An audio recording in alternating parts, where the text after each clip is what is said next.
નમસ્કાર બાળ દોસ્તો, આજે આપણે ધોરણ 5માં પર્યાવરણ આસપાસ વિષયમાં પાઠ નંબર 12 જો આ ખૂટી જાય તો આ પાઠ આજે આપણે ભણીશું। તો તમે પણ વિદ્યાર્થી મિત્રો તમારું ધોરણ 5નું પર્યાવરણ આસપાસ વિષયનું પાઠ્યપુસ્તક જોડે રાખશો।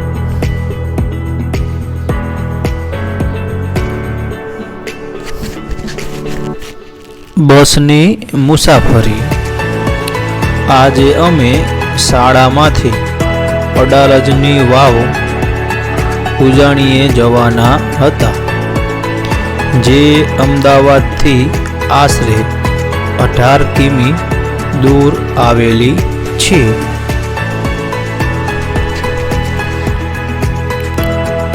અમે રસ્તા ઉપર વાહનો ગણવાના શરૂ કર્યા। અમારામાંથી કેટલાકે સાયકલ, કેટલાકે બસ, કાર અને મોટરસાયકલ ગણ્યા। અબ્રાહમ કે જે સાયકલ ગણતો હતો તે ઝડપથી કંટાળી ગયો। આ હાઈવે ઉપર થોડી જ સાયકલો હતી। એટલે કે બાળ દોસ્તો, આપણને અહીંયા શાળાના બાળકોને અડાલજની વાવે લઈ જાય છે તેની આપણને અહીંયા વાત કરવામાં આવી છે।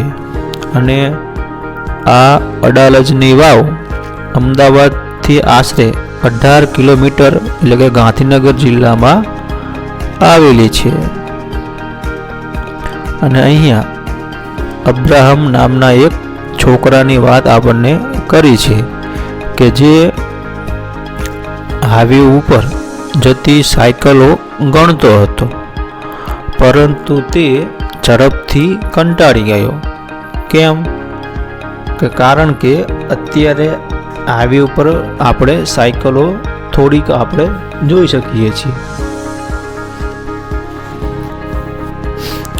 સિગ્નલ ઉપર લાલ લાઈટ થઈ ત્યારે ડ્રાઈવરે બ્રેક લગાવી, એટલે કે બસ જતી હતી ત્યાં સામે સિગ્નલ ઉપર ટ્રાફિક સિગ્નલ ઉપર લાઈટ જોઈ તેથી ડ્રાઈવરે બ્રેક લગાવી, તેથી તેમની બસ ઊભી રહી ગઈ।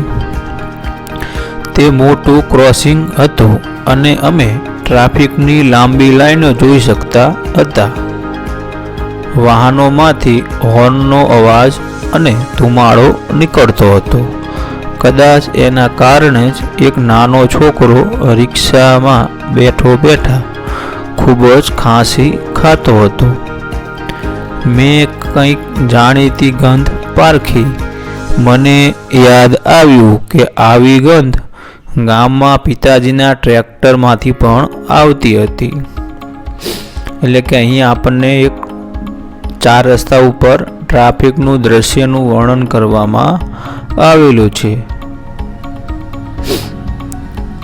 તેમાં ટ્રાફિક ખૂબ જ આપણને અહીંયા દેખાય છે અને વાહન ચલાવનાર લોકો હોર્ન પણ મારી રહ્યા છે અને તેમનું વાહન ચાલુ હોવાથી ખૂબ જ ધુમાડો પણ નીકળે છે। તેના કારણે એક નાના બાળકને આ ધુમાડાથી પરેશાન થાય છે।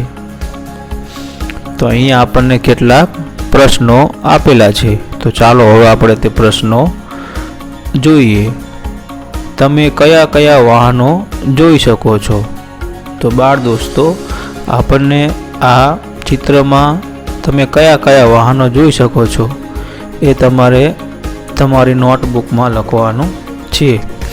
તો આપણે અહીંયા જોઈએ તો આપણે કાર, બસ, સ્કૂટર, રિક્ષા, સાયકલ જેવા આપણે ઘણા બધા વાહનો જોઈ શકીએ છીએ। તમે શું વિચારો છો? કયા વાહનોમાં પેટ્રોલ કે ડીઝલ બળતણ તરીકે જોઈશે?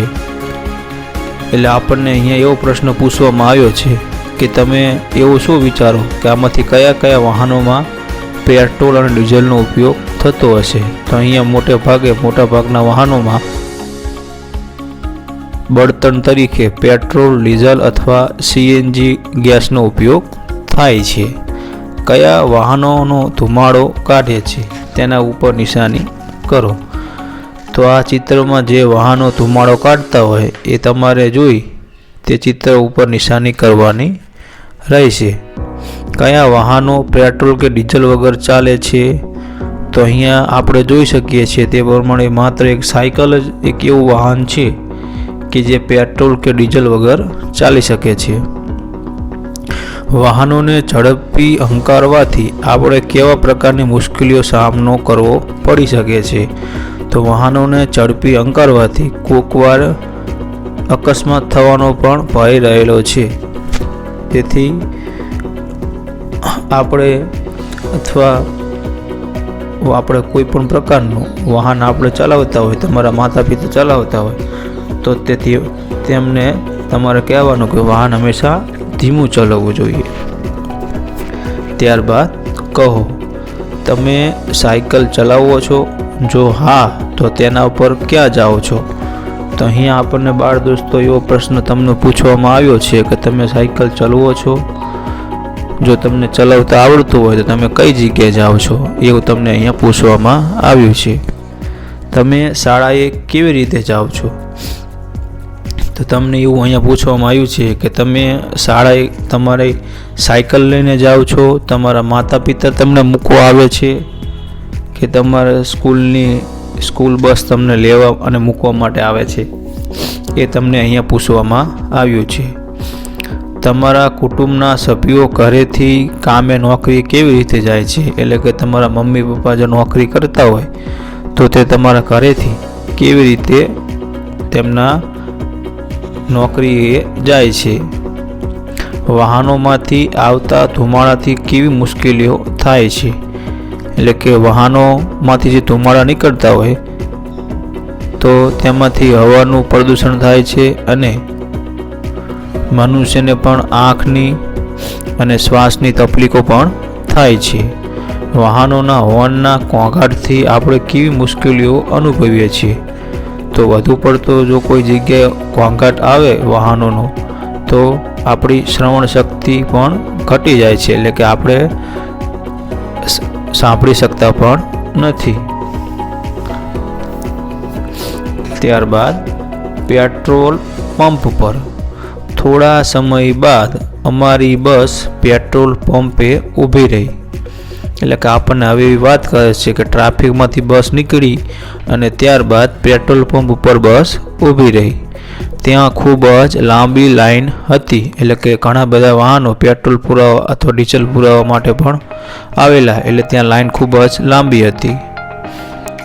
એવું લાગતું હતું કે અમારે થોડી વધારે રાહ જોવી પડશે અને અમે બધા બસમાંથી ઉતરી અને પેટ્રોલ પંપની આજુબાજુ જોવા લાગ્યા. અમે ઘણા મોટા પાટિયા અને પોસ્ટરો જોયા, એટલે કે તેમને એવું લાગ્યું કે થોડીક વાર લાગશે, તેથી તેઓ બસમાંથી નીચે ઉતરી ગયા અને આજુબાજુમાં બધી લટર મારવા એટલે કે જોવા માટે નીકળી ગયા. તો ત્યાં તેમને જોયું કે ઘણા બધા મોટા મોટા પાટિયા અને પોસ્ટર પણ ત્યાં લગાવેલા છે. તો તેમને આવું એક પોસ્ટર જોયું, આપણે જે અત્યારે આપણે સ્ક્રીન ઉપર જોઈ રહ્યા છીએ તેવું પોસ્ટર તેમને જોયું હતું. તો આ પોસ્ટરમાં એવું લખેલું હતું, પેટ્રોલ અને ડીઝલ કાયમ રહેશે નહીં, તમારા બાળકો માટે તે બચાવો, આવું એક સૂત્ર લખેલું હતું. ત્યારબાદ દરેક ટીપું વધુ સમય ચાલે તેમ કરો, જ્યારે તમે કાર ઊભી રાખો ત્યારે એન્જિન બંધ કરો. અને અહીંયા તારીખ પણ લખેલી હતી 6/6/2019 અને ત્યાં ભાવ પણ લખેલો હતો 68 રૂપિયા અને 64 પૈસા 1 લીટરનો ભાવ છે. પેટ્રોલનો ભાવ અને ડીઝલનો ભાવ 68 રૂપિયા અને 25 પૈસા લીટરનો ભાવ છે. હવે તેમને બાળકોએ આવા બધા સૂત્રો વાંચ્યા, તેથી તેઓ કંઈ પણ સમજી શક્યા નહીં કે પેટ્રોલ અને ડીઝલ કેમ કાયમ માટે રહેશે નહીં, એવું શા માટે લખેલું હતું. તેથી તેઓએ પેટ્રોલ ઉપર કામ કરતા એક કાકાને આ વિશે વાત કરી. તો હવે સૌપ્રથમ અબ્રાહમ પૂછે છે તે કાકાને કે આપણે પેટ્રોલ અને ડીઝલ ક્યાંથી મેળવીએ છીએ? તો સામેવાળા કાકાએ જવાબ આપ્યો, જમીનમાં ઊંડે, ખૂબ ઊંડેથી. તો ત્યારબાદ મંજુ બોલી, પરંતુ તે ક્યાં, કેવી રીતે બને છે? તો કાકાએ કીધું કે તે પ્રાકૃતિક રીતે બને છે, એટલે કે કુદરતી રીતે બને છે, પરંતુ ખૂબ ધીમે. એટલે કે આ પેટ્રોલ ડીઝલ બનતા કરોડો વર્ષો લાગી જાય છે. તે માણસો દ્વારા કંઈ અંદરથી બનતું નથી, અબ્રાહમ કહે છે. તો આપણે તેને ખરીદવાની જરૂર નથી. આપણે તેને આપણી જાતે બોરવેલનો ઉપયોગ કરી પાણી ખેંચીએ તેમ ન લઈ શકીએ? એટલે અબ્રાહમે એવું કીધું કે જો આવું જ હોય તો આપણે જેવી રીતે બોર હોય એમાંથી આપણે પાણી લઈએ તેવી રીતે પણ ના લઈ શકીએ? તો કાકાએ કીધું કે દરેક જગ્યાએ જોવા મળતું નથી, પરંતુ આપણા દેશમાં તે કેટલીક જગ્યાએ મળી આવે છે. તેને જમીનમાંથી બહાર કાઢવા અને શુદ્ધ કરવા મોટા યંત્રોની જરૂર પડે છે. એટલે કે કાકાએ કીધું કે તું જેવી રીતે વિચારેશ એવી રીતે આ પેટ્રોલ બહાર આવતું નથી. આના માટે ઘણા મોટા મોટા યંત્રો જોઈએ છે અને તેને કાઢ્યા બાદ તેને શુદ્ધ પણ કરવું પડે છે. ત્યારબાદ આપણને અહીંયા શોધો અને ચર્ચા કરો. તો ભારતના કયા રાજ્યોમાં તેલ ક્ષેત્રો આવેલા છે? તો ભારતમાં આસામ, ગુજરાત જેવા મહત્વના રાજ્યોમાં તેલ ક્ષેત્રો આવેલા છે. હવે તેલ ક્ષેત્રો એટલે શું? કે તેલ ક્ષેત્રો એટલે કે જ્યાંથી જમીનમાંથી આવું તેલ નીકળતું હોય અને જમીનમાંથી આવું તેલ નીકળ્યા બાદ તેને રિફાઇનરી દ્વારા શુદ્ધ કરવામાં પણ આવે છે અને ત્યારબાદ તેનો ઉપયોગ માણસો દ્વારા કરવામાં આવે છે. ત્યારબાદ બીજો પ્રશ્ન પૂછવામાં આવેલો છે, ખનિજ તેલ સિવાય જમીનમાં ઊંડે બીજું શું મળી આવે છે? તો ખનિજ તેલ સિવાય જમીનમાંથી આપણને સોનું, ચાંદી, હીરા જેવી ઘણી બધી બીજી કિંમતી વસ્તુઓ આપણને જમીનમાંથી અને દરિયામાંથી મળી આવે છે. ટ્રાફિકના નિયમો વિશે જાણો. એટલે ટ્રાફિકના નિયમોમાં આપણે 3 પ્રકારના સૌપ્રથમ મહત્વના નિયમો હોય તો તે આપણે હવે જોઈશું.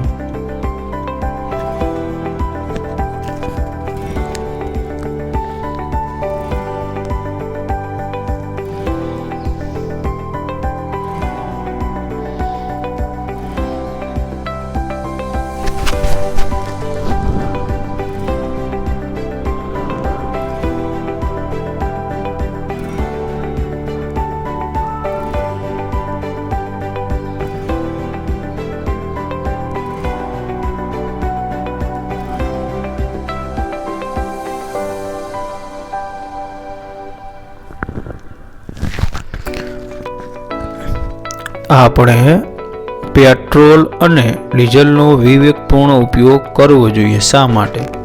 તો અહીંયા બાળ દોસ્તો આપણને એવો પ્રશ્ન પૂછવામાં આવેલો છે કે આપણે પેટ્રોલ અને ડીઝલનો વિવેકપૂર્ણ ઉપયોગ કરવો જોઈએ, એટલે કે આપણે તેનો સાચવીને. તો કે શા માટે? તો પેટ્રોલ અને ડીઝલ એ ખૂટી જાય તેવી સામગ્રી છે. તેથી જો આજે જ આપણે તેનો બધો જ ઉપયોગ કરી લેશું તો ભવિષ્યની પેઢી, એટલે કે ભવિષ્યમાં લોકો આનો ઉપયોગ કરી શકશે નહીં. અને આ એક કુદરત દ્વારા આપણને આપવામાં આવેલી એક બક્ષિસ છે. તેથી આપણે પેટ્રોલ અને ડીઝલનો ઉપયોગ વિવેકપૂર્ણ કરવો જોઈએ. ત્યારબાદ આગળ ચર્ચા કરી. તેમાં દિવ્યા બોલે છે, શું પેટ્રોલ ખૂટી જવા આવ્યું છે? પોસ્ટરમાં કહે છે પેટ્રોલ કાયમ રહેવાનું નથી. એટલે કે દિવ્યાએ કીધું શું કે પેટ્રોલ ખૂટી જવાનું છે? તો તે પહેલાં કાકાએ કીધું આપણે તેને જેટલું ઝડપથી કાઢીએ છીએ તેટલું ઝડપથી તે બનતું નથી. જમીનમાં અંદર તેને બનતા લાખો વર્ષ લાગે છે. એટલે કે અત્યારે પેટ્રોલ ડીઝલનો બહુ વધુ પડતો ઉપયોગ થાય છે, તેથી જેટલું આપણે ઝડપથી તેને કાઢીએ છીએ તેટલું ઝડપથી તે બની શકતું નથી. તેથી આ ખૂટી જવાની પૂરેપૂરી સંભાવના રહેલી છે. અબ્રાહમ: જો ઓઇલ ખૂટી જશે તો વાહનો કેવી રીતે ચાલશે?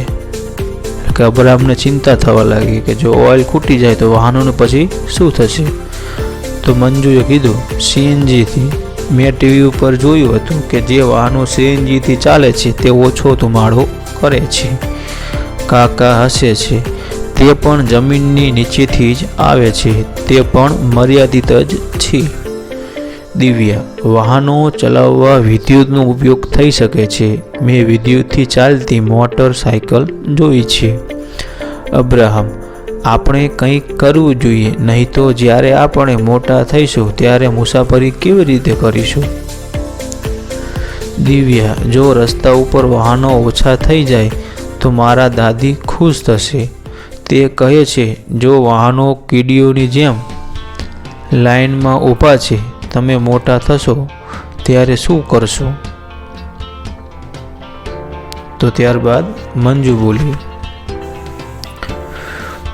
જો આ કારમાં ફક્ત એક કે બે જ લોકો બેઠા છે, આ બધા બસનો ઉપયોગ કેમ કરતા નથી?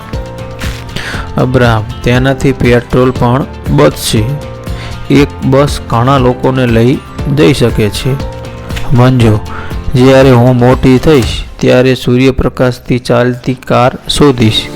પછી આપણે તે ખૂટી જશે એવી ચિંતા કરવાની રહેશે નહીં. આપણે તેનો જેટલો ઉપયોગ કરવો હોય તેટલો જ કરી શકીશું. એટલે મંજુ કહે છે કે જ્યારે હું મોટી થઈશ ત્યારે હું સૂર્યપ્રકાશ એટલે કે સૂર્યના કિરણોના પ્રકાશથી ચાલતી કાર શોધીશ. ત્યારબાદ પૃથ્વીમાંનો ખજાનો. પૃથ્વીના પેટાળમાં કયા ઓઇલ છે તે શોધવું સરળ નથી. એટલે કે પૃથ્વીના પેટાળમાં કઈ જગ્યાએ ઓઇલ આવું આવેલું છે તે આપણે ઝડપથી શોધી શકતા નથી. વૈજ્ઞાનિકો તેને શોધવા ખાસ તકનીકો અને યંત્રોનો ઉપયોગ કરે છે. પછી પાઇપો અને યંત્રો દ્વારા પેટ્રોલિયમ ખેંચવામાં આવે છે. આ ઓઇલ ગંધવાળું, જાડું અને ઘેરા રંગનું પ્રવાહી છે. તેની અંદર ઘણી બધી વસ્તુઓ પડેલી હોય છે. તેને સાફ કરવા અને જુદા પાડવા રિફાઇનરીમાં મોકલવામાં આવે છે. તમે રિફાઇનરી વિશે સાંભળ્યું છે તો આપણા ગુજરાતમાં જામનગરમાં રિલાયન્સની રિફાઇનરી આપણે જોઈ છે. આપણે આ પેટ્રોલમાંથી જ kerosene, diesel, petrol, engine oil અને વિમાન માટે ઇંધણ મેળવીએ છીએ. એટલે કે આપણને જે આ પેટ્રોલિયમ પેદાશો મળે તેમાંથી આપણે તેને મશીન દ્વારા રિફાઇનરીમાં અલગ અલગ કરીએ છીએ. શું તમે જાણો છો કે એલપીજી, વેક્સ, કોલ ટાર, ગ્રીસ વગેરે તેમાંથી જ મળે છે?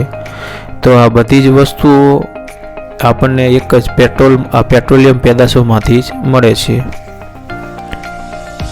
તો બીજી વસ્તુઓ જેવી કે પ્લાસ્ટિક અને પેઇન્ટ્સ બનાવવામાં પણ ઉપયોગી છે. એટલે આવું પ્લાસ્ટિક અને પેઇન્ટ્સ બનાવવામાં આવે ત્યારે અમુક વસ્તુ તેનું મિશ્રણ કરવામાં આવે છે.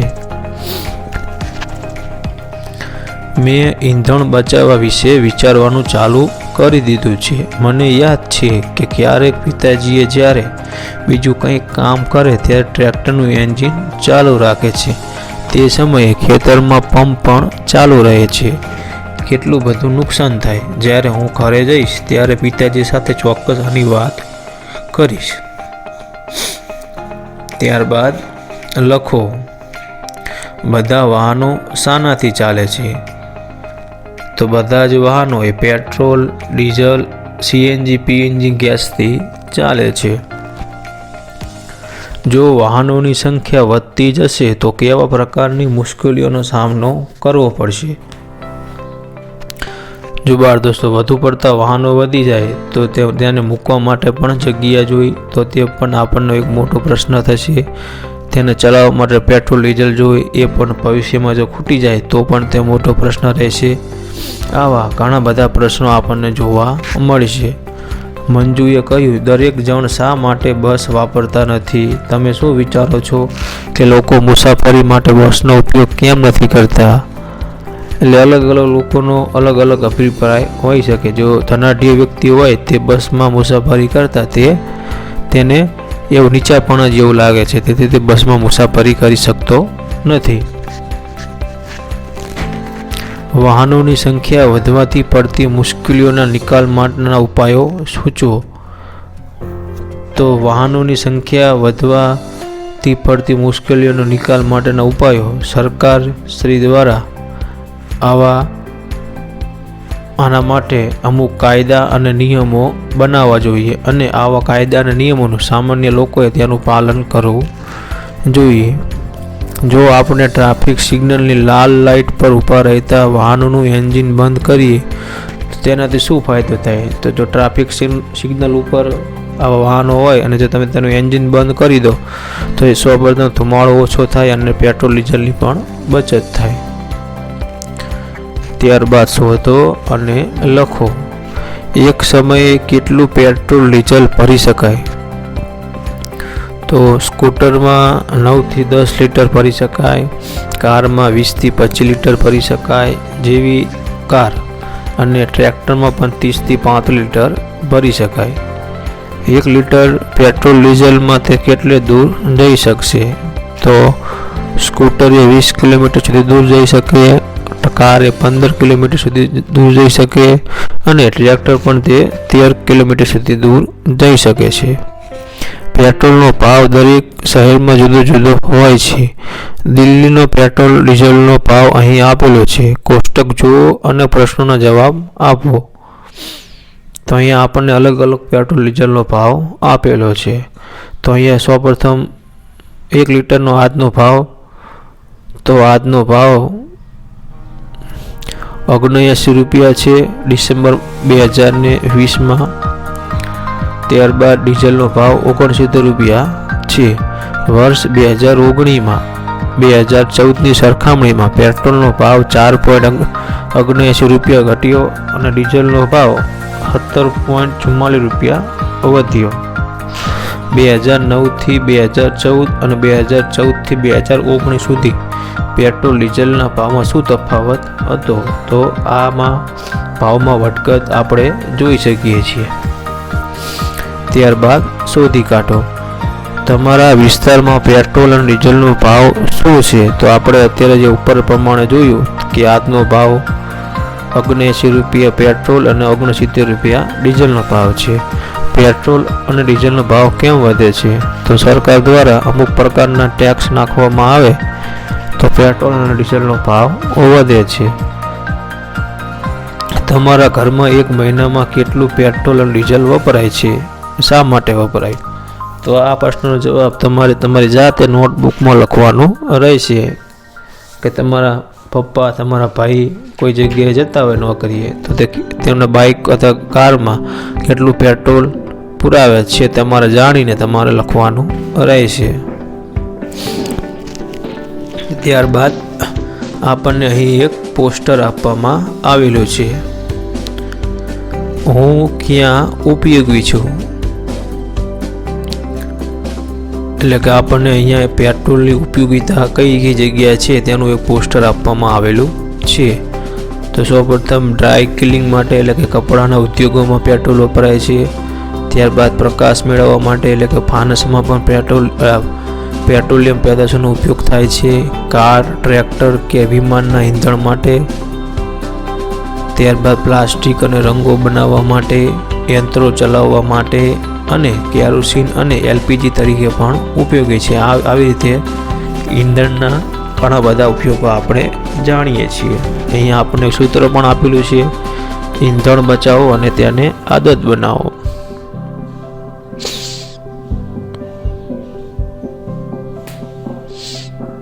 ત્યારબાદ આપણને નીચે 2 પ્રશ્નો પૂછેલા છે. ઈંધણ ક્યાં ઉપયોગી છે? તો આપણે ઉપર જોયું તે બધી જ જગ્યાએ ઈંધણ ઉપયોગી છે. ત્યારબાદ ડીઝલ ક્યાં વપરાય છે? તો ડીઝલ એ મોટે ભાગે ટ્રકોમાં વપરાય છે.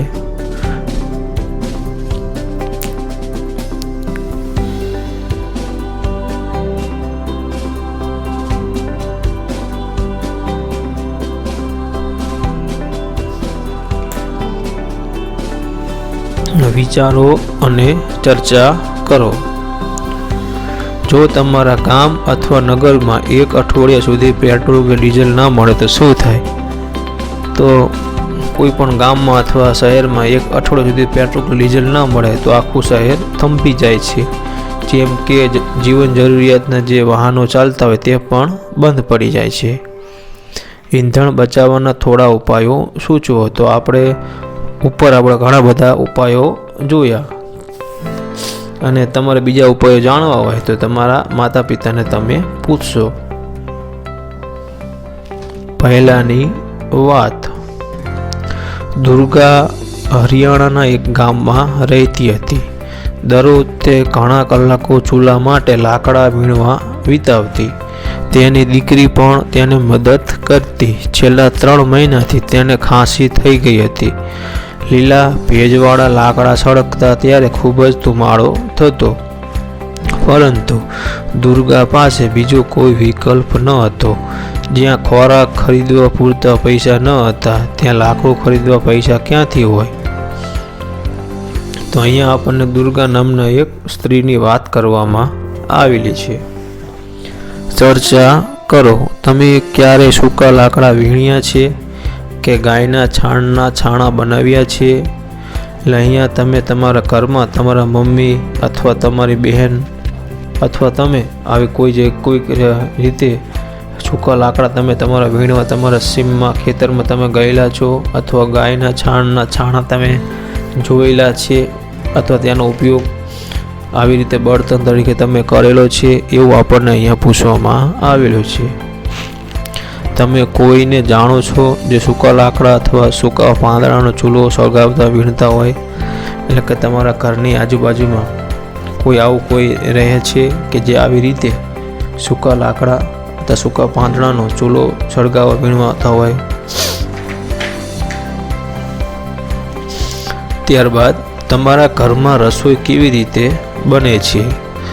તમારા વિસ્તારમાં બીજા કુટુંબો રસોઈ કેવી રીતે બને છે? એટલે કે તમારા ઘરમાં તમારા મમ્મી અથવા તમારા બહેન રસોઈ બનાવવા માટે ચૂલાનો ઉપયોગ કરે છે કે ગેસનો ઉપયોગ કરે છે? અને તમારા ગામમાં પણ શું ઉપયોગ થાય છે તે તમારે અહીંયા લખવાનું રહેશે.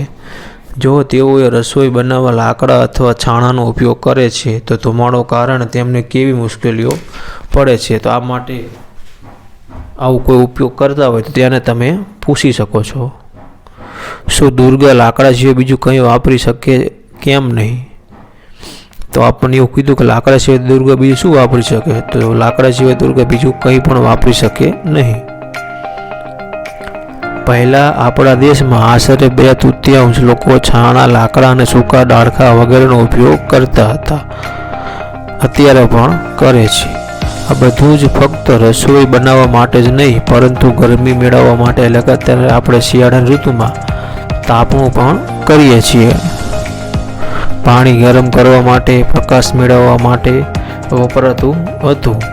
ઘરના બીજા કામો માટે પણ અન્ય વસ્તુઓ જેવી કે કેરોસીન, એલપીજી, કોલસો, વીજળી વગેરે માટે પણ આનો ઉપયોગ થાય છે. ત્યારબાદ મૈત્રીએ પુસ્તકમાં સ્તંભ આલેખ બતાવ્યો છે. ચાર્ટમાં 100 ઘરોમાં એક પ્રકારનું બળતણ દર્શાવતી માહિતી છે. છેલ્લા 20 વર્ષમાં કયા બળતણનો વપરાશ વધ્યો છે અને કયા બળતણનો વપરાશ ઓછો થયો છે તે પણ બતાવવામાં આવ્યું છે. તો અહીંયા આપણને એક ચાર્ટ આપેલો છે, તેમાં 20 વર્ષની માહિતી આપેલી છે. વર્ષ 1996માં 100માંથી કેટલા ઘરમાં છાણા અને લાકડાનો ઉપયોગ કરવામાં આવતો હતો? તો 1996માં 84 ઘરોમાં છાણા અને 1996માં 75 ઘરમાં છાણા અને લાકડાનો ઉપયોગ કરવામાં આવતો હતો. વર્ષ 1996માં કયા બળતણમાં સૌથી ઓછો ઉપયોગ થતો હતો? 1976માં વિદ્યુતનો 1% જ ઉપયોગ થતો હતો. વર્ષ 1996માં એલપીજી અને કેરોસીન ખાલી જગ્યા ઘરોમાં ઉપયોગમાં લેવાયા હતા. 1976માં એલપીજી 10 ઘરોમાં ઉપયોગમાં લેવાયા હતા. વર્ષ 1996માં તે વધીને 18 ઘરોમાં એલપીજીનો ઉપયોગ થયો, અને તેનો મતલબ એ કે 20 વર્ષમાં તેનો ઉપયોગ ખાલી જગ્યા ત્યાં વધ્યો, તો તેનો ઉપયોગ એ 8% જેટલો વધ્યો.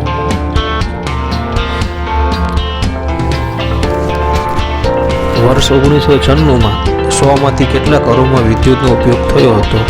તો 1996માં 100માંથી 5 ઘરમાં. વર્ષ 1996માં કયું બળતણ ઓછું વપરાયું હતું? તો 1996માં વિદ્યુત બળતણ ઓછું, કોલસા નામનું બળતણ ઓછું વપરાયું હતું.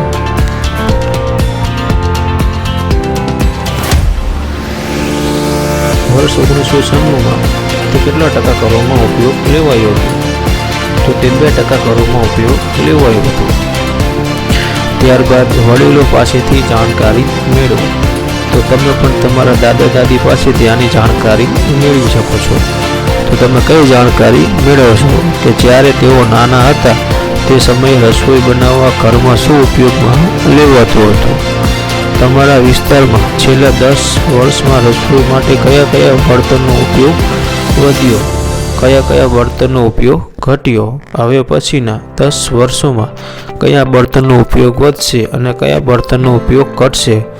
તો આ બધી જ માહિતી તમે તમારા વડીલો પાસેથી મેળવશો.